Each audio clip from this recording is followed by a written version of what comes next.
আমার সাথে ছিল ওই আমার বান্ধবী হয়। বান্ধবীকে নিজের স্ত্রী পরিচয় দিয়ে অভিনব কায়দায় মাদক কারবার করতে গিয়ে গ্রেফতার হয়েছেন দুই যুবক যুবতী। কুমিল্লার বুড়িচং উপজেলার নিমসার এলাকায় একতা বাসে অভিযান চালিয়ে ১৬ কেজি গাঁজাসহ কথিত ওই স্বামী স্ত্রীকে গ্রেপ্তার করে মাদকদ্রব্য নিয়ন্ত্রণ অধিদপ্তর। ডিএনসি কুমিল্লার উপপরিচালক চৌধুরী ইমরুল হাসান জানান, গোপন সংবাদের ভিত্তিতে শুক্রবার ৭ ফেব্রুয়ারি বুড়িচং উপজেলার মোকাম ইউনিয়নের নিমসার এলাকায় মাদকবিরোধী অভিযান চালানো হয়। এ সময় হোমনগামী একতা বাসে তল্লাশি চালিয়ে ১৬ কেজি গাঁজাসহ ২ জনকে আটক করা হয়।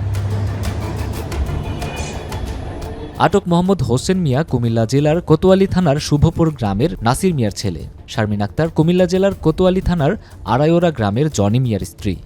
যে আমার সাথে ছিল ওই আমার বান্ধবী হয়। ও আমার সাথে শাসনগাছা থেকে নিমসার ধরা হয়েছে। 2 কেজি গাঁজা অটো ড্রাইভার হাবিব আমার কাছে দিয়েছে শাসনগাছা থেকে চিটাং রোড এক্সচেঞ্জ ড্রাইভারের কাছে দেওয়ার জন্য। চৌধুরী ইমরুল হাসান আরও জানান, আটককৃতরা প্রথমে ভুল তথ্য দিয়ে আমাদের বিভ্রান্ত করার চেষ্টা করে। স্বামী স্ত্রী পরিচয় দিয়ে তারা মাদক পাচার করছিল।